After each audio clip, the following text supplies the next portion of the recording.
love that Kirk Cousins is getting right now. I think Mike Zimmer just gave Kirk Cousins the game ball. It's really cool. I just think it's really cool to see a guy who, by the way, like the criticism of Kirk Cousins has been warranted for the last few years. Look at that. And he has given his team a speech. They are roughing him up. Mike Zimmer with a big hug. It's really cool to see a guy take the criticism and take the beating publicly. A lot of it rightfully so. Game time too, right there. End day. So it'll be next Saturday at 3:35. Yep. Next Saturday at 3:35.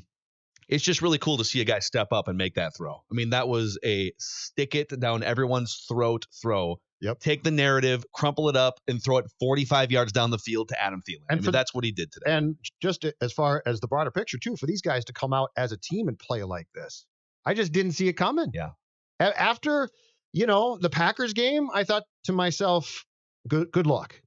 Good luck here. And to come out and have Cousins in the second half in OT play like that, and for this defense to play that well.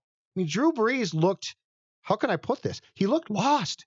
You made him look lost. Taysom Hill was, without a doubt, the most effective quarterback and player for the Saints today. Yeah, how about that? Like Taysom Hill is the guy who went 28 yards to the 20 before Hunter made one of the biggest playoff plays I've seen. That was Taysom Hill. Drew Brees did largely nothing against you. He threw a touchdown pass to Taysom Hill. Yeah, I mean, Taysom Hill, this would have been the Taysom Hill game if the Saints would have come out on top, right? I mean, how nice is it if you're the Saints to just have a Swiss Army knife guy who can throw a ball 50 yards down the field on a dime, who can run the ball like a road grading fullback, who can catch passes like he did? And we should say, too, if you are a Vikings fan who gets, and we all do, frustrated with replay, then after today, you shouldn't be, because on the Dalvin Cook play, it saved you. I just got a text from Jonathan Harrison, our producer on Purple Daily and Mackey and Judd with Rami, because we got the volume down here. In the locker room video that they just showed, Kirk Cousins ended the speech to his teammates by saying, "I've got 3 words for you." You like that? You like that? That's good. He did the you like that good thing. for him. That's amazing. Good sense of humor. All right, let's go to Sam in D.C. Vikings win in New Orleans. Sam, you're next on Vikings Ventline. Thanks for taking my call, guys. So I think going into the game, I think they pulled 109 sports writers, and 108 of them picked the Saints to win. Yeah. And I think we all thought, like, going into this game, if they have a shot, it's because they're playing loose. No one believes in us. But to go there and beat, I would argue, the best team in the NFC, the way they played in December, and to make Brees look as uncomfortable as he played badly for 3.5 quarters or so. And it's unbelievable. And then to do it on a third down goal line fade, which never works, is pretty impeccable. I was concerned in the second half that Zimmer got like a little conservative, that they were just trying to run out the clock, keep away a little bit. But that overtime drive from Stefanski was a thing of beauty. And, you see what happens next week against San Francisco. But I don't want to hear anyone ever tell me, Kirk can't make the big plays. He can't win the big games, because he did. And it's a thrilling win against a team that no one gave a shot against. And the fact that it's against the Saints is that much sweeter. So thanks for taking my call. Thank you, Sam in D.C. Sam. there, man. It was huge. I mean, it's so early to start speculating on, because we'll have the whole week now live on Score North, the Score North app, and scorenorth.com to be talking about this Niners game. But you were kind of saying it going into the Saints game, which is, boy, if you can beat the Saints on the road, you can win the Super Bowl, because that's probably the toughest environment and the toughest quarterback. Although if you did wind up facing Russell Wilson at some point, I think he's a Hall of Famer too, and Aaron Rodgers. But the Saints team is better. The Saints weapons are better. I'll take my chances against the Seahawks as a team. I will too. And the question on the Niners is pretty simple. Is that defense now, after a week off, back? Because that defense went from being probably the best in the league for quite a while to hemorrhaging points. Because if they're not, and you could score points, you think you can't fluster Garoppolo? Yeah. It was Brees that I didn't think you could fluster like this. If you had sat me down at 11:30 a.m. this morning and said, Drew Brees is going to look like he's a 22-year-old rookie quarterback completely lost, I'd say you are crazy. You are nuts. I don't care what they do. This kind of felt, I think, in the national talking heads were on this for the last couple weeks too. It kind of felt like Drew Brees' postseason, that everything was aligning for this was going to be his validating second Super Bowl. He's already been passing everyone in all the regular season counting numbers, right? Right. And it kind of felt like destiny that Drew Brees is going to plow his way through the playoffs and the Saints are going to play some home games. And as it turns out, it's the Vikings that step in, and now they have the ball. I think anything is possible at this point. The fact that you went in and you won this game, I think, and the fact that Kirk Cousins did what he did in the fourth quarter today, I think anything is possible now. I would not rule out a run to the Super Bowl at this point. I'm just going to enjoy today, I think, for a second. I'm just going to enjoy today, and yeah, exactly right. I can't get over how impressed I am by what the Vikings did from all standpoints. And I guess I'm this impressed because, Phil, I really didn't think that this team had this in them. Like, I knew Mike could game plan, but did I really think? And also, if you had said going into this game, Rhodes is going to get burned on an ugly touchdown, like he's going to basically fall down, I'd be like, okay, then they lose by 12, 7, 14 or something. And that happened, and they still won.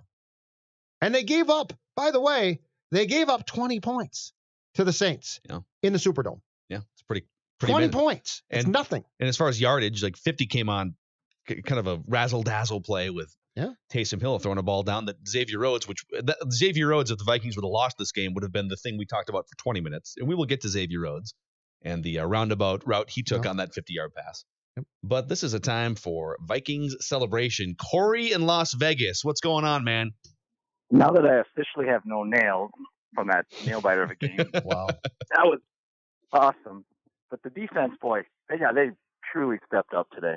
The game plan they had on Kamara and Thomas was something I didn't see coming from the way they played the last 2 weeks. So that was a nice surprise. But all I got to say is go Vikings and go to the ball. All right, man. Alvin Kamara today, 21 yards on 7 carries with a long of 5 yards rushing. Yeah. How many passes did he catch? Let's see here. I got it right here. Because he didn't do a lot of damage today. Receiving, he caught. He was targeted 9 times, caught 8 of them, but 34 yards. Yeah, which is nothing.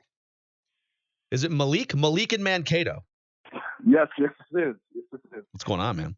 Hey, this is one of the greatest days of my life. So not gonna lie. So, great week for Minnesota sports. I'm here with my friends too, so we're loving it. But I know this is Vikings Ventline, so I got one thing to vent about. I think Zimmer better be thankful of everything Griffin called heads because, to be honest, I felt like I don't know why we were playing prevent defense towards the end, playing to lose. Instead in one first down, I feel like we could have won the game back in our fourth quarter.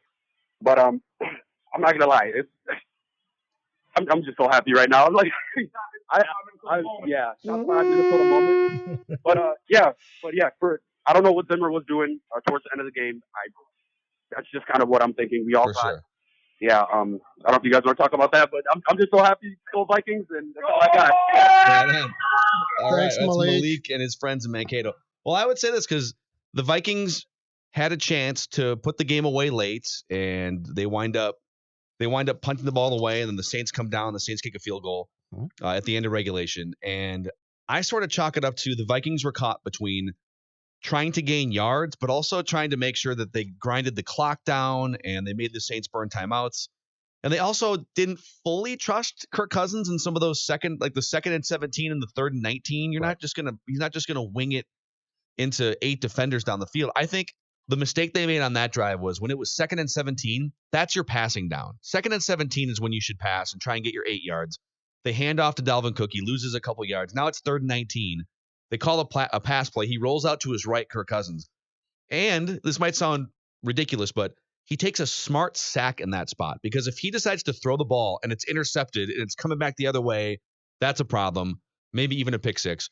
If he throws an incomplete pass, now you've just given the Saints 40 free seconds to play with on their next drive. And their timeouts are gone basically by that point. I think they had like one left. Yeah, they're down to 1 at that point, if I'm not mistaken. And he took the smart sack and lived to fight another day, and then he got a chance to throw a punch later. So, yeah, that was not a meltdown. The only thing If they had lost this game, I think the only thing that we all would have come back to for sure to question is the name of one person. Who is Alexander Hollins, and why on a key 3rd and 8 is he the recipient of what would have been a great catch, but it was a catchable ball. He dropped it. That would have been one, but because they won, I think you can mostly look at this game plan from both sides and say it was damn good. It was really good. Cousins was used ultimately, and I'm not sure if this was true in the first half, but it definitely was in the second. Ultimately, I think we can all say that Cousins was used to his strengths, which is a necessity. Because I'll always go back to, if you just turn Kirk loose and be like, oh, Kirk, just go win this game. That's not Kirk. But if you do things right and orchestrate it right and have the components like Cook and Thielen around him, that changes things. And we can't emphasize enough how smart and how perfect the deep shot to Thielen in overtime was. That's a real chance that you're taking there. But if you've seen Cousins play enough, you know that that's a chance that he can hit. It's his wheelhouse. Yeah. And it just felt like, because I said it out loud to you right as they lined up for that first down play. I said, throw it deep here. End the game right now. Throw it deep. I can confirm. And my instincts, having watched every snap of Vikings football under Kirk Cousins the last couple of years, he's so good at play action. He's a great seller of the play action. And he's got 2 receivers that can go out, and even if they don't necessarily win their route by 5 or 10 yards, they can catch a pass over their shoulders. And they had run the ball at that point, I believe, 38 times. They had just been pounding 38 rushes, and just felt like, man, first down here, like they have to respect it. Dalvin Cook has been a nightmare for the Saints today. They have to respect it if you show it, and you're going to get one of those dudes, either Thielen or Diggs, is going to break open, and you're going to have a shot if you hit the pass. Yep. And it was a perfect play call. It was a perfect pass. It was a great catch that we come to take for granted from Adam Thielen, too. Just over the shoulder, 45, 50 yards down the field with a defender next to him. Everything about it was perfect. And it, to your point, it played to Kirk Cousins' strength in the moment that mattered most.